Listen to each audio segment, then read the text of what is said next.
नमस्कार अमरावती।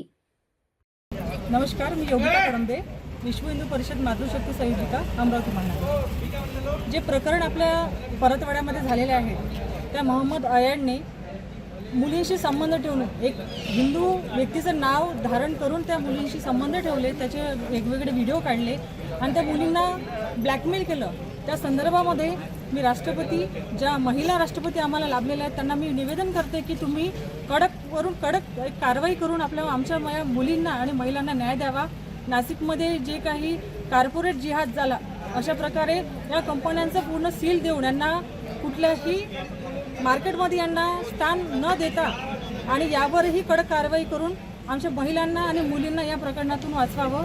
कारण हे वेगवेगळे मुखवटे धारण करून आमच्या समाजात वावरतात, ओळखता येत नाही, हाताला कलावा, भगवे दुपट्टे, डोक्याला टीका लावून सुद्धा हे मुलं आमच्या मुलींना टार्गेट करत आहेत। यांचं ध्येय हिंदुस्थानाला एक मुस्लिम राष्ट्र तयार करण्याचं ध्येय आहे। तर यामध्ये हे सक्रिय होऊ नये यासाठी काय कारवाई करता येईल ती कारवाई आपल्यातून व्हावी आणि आमच्या महिलांना सुरक्षा मिळावी, हेच फक्त आपल्या सर्वांना निवेदन आहे।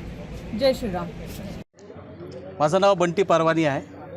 बजरंग दल विदर्भ प्रांत सहसंयोजकची माझ्यावर जबाबदारी आहे। संपूर्ण देशभरात आज विश्व हिंदू परिषद बजरंग दल याच्या वतीने महामहिम राष्ट्रपतीला निवेदन देत आहे। संपूर्ण देशात जे घटनाक्रम सुरू आहे त्याच्या विरुद्ध, जे विकृत जिहादी मानसिकताचे जे तत्व आहे त्याच्या विरुद्ध हा निवेदन आहे। आपण पाहत आहे की देशभरात निरंतर घटनाक्रम जे आहे, जसा नाशिकमध्ये कॉर्पोरेट कंपनीमध्ये हिंदू मुलींसोबत जे अत्याचार झाला, जे दुराचार झाला, लैंगिक त्यांच्यासोबत शोषण झालं आहे, त्यांना ब्लॅकमेल केला गेला आहे आणि परतवाडाची घटना, ज्याचं कारण संपूर्ण अमरावती शहर हा शर्मसार आहे। ही घटना मामूली घटना नाही आहे।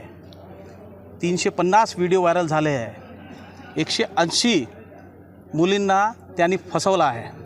ते अयाननी त्याचे व्हिडिओ व्हायरल केले, ब्लॅकमेल केला आहे आणि देशभरात जी घटना चालू आहे, लँड जिहाद, लव जिहाद, थूक जिहाद, पिशाब जिहाद, विमर्श जिहाद, या सर्व घटनांविरुद्ध आज हा आंदोलन आहे।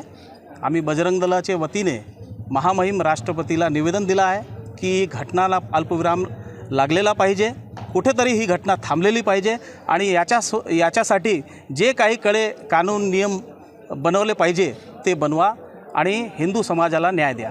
जय श्रीराम।